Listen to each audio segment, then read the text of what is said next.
غزوہ بنی المصطلق کا بڑا مشہور واقعہ ہے۔ اللہ کے نبی صلی اللہ علیہ وسلم جنگ کے لیے نکلے ہوئے تھے، ایک جگہ پڑاؤ ڈالا گیا، دشمن کے حملہ کرنے کا ڈر تھا، تو اللہ کے نبی نے لشکر کو تو سونے کا حکم دیا، لیکن کچھ صحابہ کی ذمہ داری لگا دی کہ جاگ کر نگرانی کرتے رہو، دشمن یہ دیکھے گا کہ سب سو چکے ہیں تو حملہ کرے گا، لیکن اگر اکا دکا لوگ بھی جاگ رہے ہیں تو شیطان حملہ نہیں کرے گا۔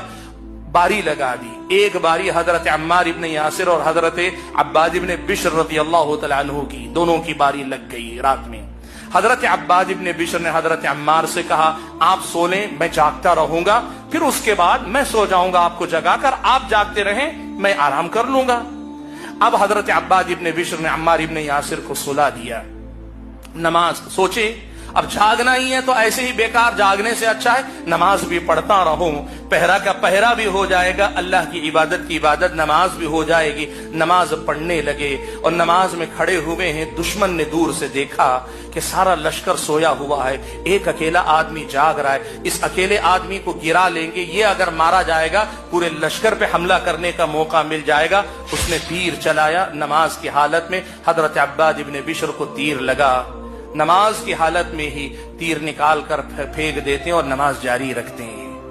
دوسرا تیر لگتا ہے تھوڑی دیر میں، پھر وہ تیر نکال کے پھینک دیتے ہیں، نماز جاری رکھتے ہیں۔ ظاہر بات ہے تیر کا زخم لگنے کے بعد تیر نکالا ہے تو اس سے خون بہ رہا ہے۔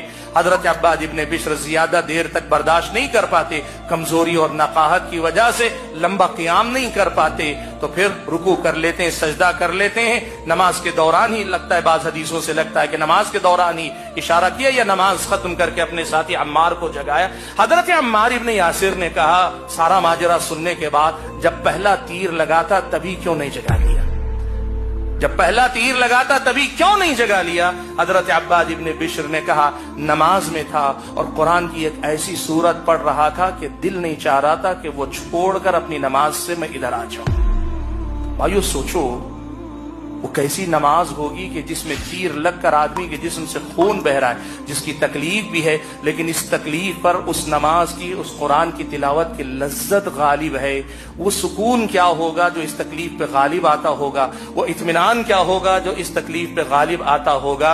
ہمیں سوچنا یہ چاہیے کیا ہماری زندگی میں کبھی ہمیں ایسی کوئی ایک نماز نصیب ہوئی، کبھی ایسا کوئی ایک رکوع ہمیں نصیب ہوا، کبھی کوئی ہمیں ایسا ایک سجدہ نصیب ہو سکا؟ یہ ہمیں سوچنا چاہیے۔